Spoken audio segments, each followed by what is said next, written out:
Ça n'a pas d'allure, hein, tout ce que les gens disent comme préjugés puis propos discriminatoires. Je peux pas croire qu'aujourd'hui, on vive encore avec autant de mépris puis de jugement.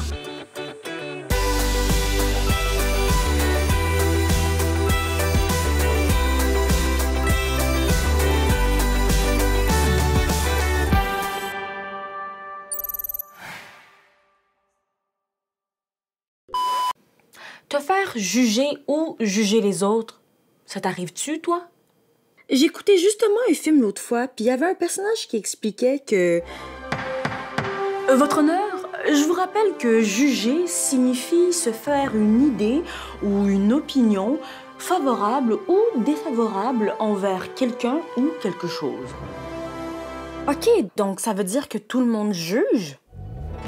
C'est ça, Clint. Rappelle-toi que juger et se faire juger, c'est normal. Ça fait partie de la vie, ça. Cowboy. OK, peut-être.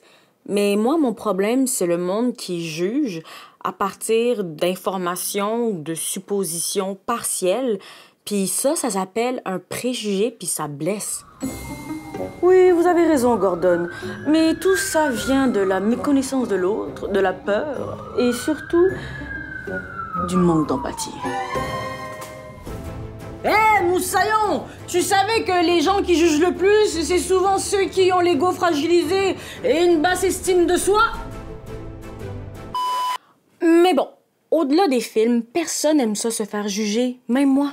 Je veux dire... Je montre mon côté cool, tough, mais au fond, je vous avoue que j'ai tout le temps peur qu'on me juge aussi sur tout ce que je dis, sur tout ce que je fais, bref, sur tout ce que je suis.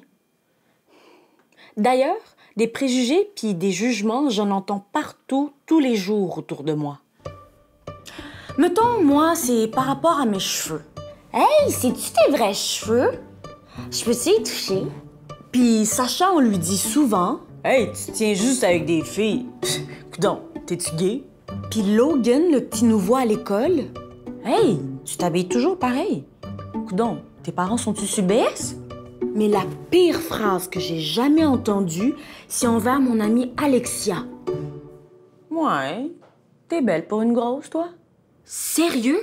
Sérieux? Qu'est-ce que c'est supposé dire, ça? Hey, le monde, sont-tu crétins? Ils portent des jugements puis des préjugés sans même s'intéresser à l'autre ou sans même la connaître. Oh my God, les préjugés, ça m'énerve!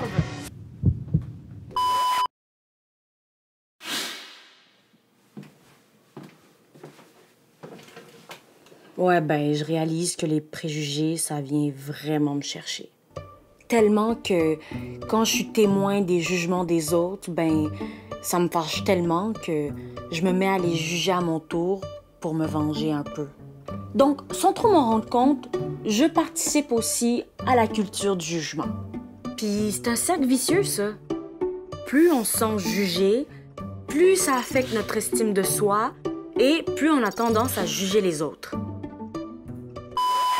Au fond, que ce soit nous qui jugeons ou qu'on se fasse juger, je pense qu'il y a plusieurs trucs pour y faire face. Tout d'abord, il faut se mettre à la place de l'autre, d'être à l'écoute de ses émotions, puis de montrer de l'ouverture d'esprit. Je veux dire, on peut pas empêcher les gens de juger, mais on peut arrêter nous-mêmes de juger en cultivant notre écoute et notre empathie. Et ça, c'est en acceptant l'autre sans vouloir le changer. Dans le fond, on peut décrire juste ce qu'on voit devant nous sans émettre de préjugés non fondés. Oui, il faut aussi demander du respect puis s'affirmer, ça c'est clair. Mais si on se sent submergé par la peur d'être jugé, on peut prendre le temps de respirer, en parler à un ami ou demander de l'aide. Puis évidemment, tout ça demande du courage, de la bienveillance et de l'ouverture d'esprit.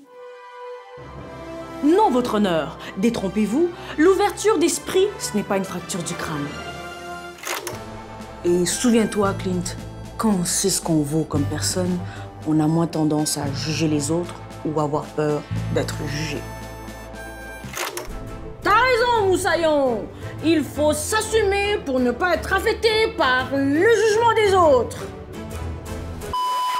Mais évidemment, tout ça, ça veut pas dire d'accepter tout ce qui se passe puis d'être ami avec tout le monde. Au contraire, si on est devant une situation inacceptable, il faut mettre ses limites, mais tout en évitant de juger les autres. Cette semaine, je te propose quand même tout un défi. Pense tout d'abord à une personne ou à des gens ou à un groupe de gens que tu as tendance à juger, mais sans vraiment les connaître. Et je t'invite à trouver une qualité ou des points en commun que tu as avec ces gens-là. Et à partir de là, observe comment ça influence ta manière d'agir avec eux.